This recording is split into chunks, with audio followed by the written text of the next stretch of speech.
పాపం చాలామంది ప్రజలు తల తాకట్టు పెట్టుకొని వాళ్ళ కూతుర్ల పెళ్ళిళ్ళు కానీ అనేక విషయాలకు శుభకార్యాలకు ముడిపడి ఉన్నటువంటి లోహం అంటే ఇప్పుడు ప్రజెంట్ ఏంటంటే జనరేషన్లో ఏది బర్త్డే పార్టీ అయినా ఏదైనా గిఫ్ట్ ఇవ్వాలంటే ఖచ్చితంగా గోల్డ్ తీసుకొని వెళ్తున్నారు.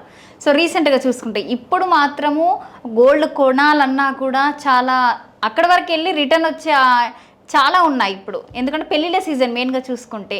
సో ఖచ్చితంగా పెళ్ళిళ్ళు అంటేనే మనకు బంగారం అయితే గుర్తుకొస్తుంది. సో గోల్డ్ షాప్కి వెళ్ళి కొనాలన్నా కూడా కొనలేని పరిస్థితి అయితే వచ్చింది. అంటే దగ్గర దగ్గర 1,00,000 వరకు ఉంది. సో 98 వరకు ఉంది. సో దీన్ని ఏ విధంగా చూడొచ్చు? అంటే తగ్గే అవకాశాలు ఏమన్నా ఉన్నాయంటారా? ప్రస్తుతానికైతే తగ్గే అవకాశాలు కొంత తక్కువగా ఉండేటువంటి స్థితులు, కానీ ఒకసారి ఖచ్చితంగా తగ్గుడైతే తగ్గుతుంది. ఓకే, తగ్గుడైతే గ్యారంటీగా తగ్గుతుంది. మీరు మనం తల తాకట్టు పెట్టుకొని కొనేటువంటి స్థితి అయితే కాదు. ఏదో ఇది 1,50,000 1,25,000 2 లక్షలు 3 లక్షలు పోతుందేమో భవిష్యత్తులో ఖచ్చితంగా పెరిగేదే తప్ప మిగతా అనేటువంటిది కాదు.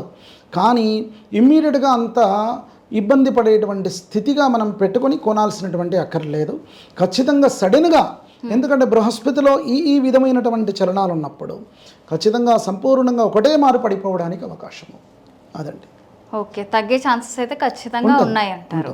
ఓకే, అంటే ఏమంటున్నారంటే వ్యాపారాలు అంటే నార్మల్గా గోల్డ్ షాప్కి వెళ్ళినా కూడా ఇంకా పెరిగే అవకాశం మీకు కనిపిస్తుంది, కానీ తగ్గే అవకాశం అయితే గోల్డ్ షాప్ వాళ్ళు ఎప్పుడు తగ్గుతుందని చెప్పరు. ఏ గోల్డ్ షాప్లో అయినా అడగండి, వాళ్ళకి గిరాకీ చాలా ఉండాలి అని అంటే వాళ్ళకి ఏంది ఇమీడియట్గా ఇప్పుడు కొనాలి వాళ్ళు. మరి తగ్గుతుంది అని అంటే మీరు ఏం చేస్తారు? షాపుకు పోయినటువంటి వాళ్ళు కొంటారా? లేదు, కొనరు కదా. అదే పెరుగుతుందని చెప్తే వెంటనే అమ్మో భయభ్రాంతులకు గురై వెంటనే కొనేస్తాం. ఏ గోల్డ్ షాపుల వాళ్ళు కూడా తగ్గుతుందనేటువంటి రేటు ఏ మాత్రం కూడా చెప్పరు, తగ్గినప్పుడు కూడా చెప్పరు.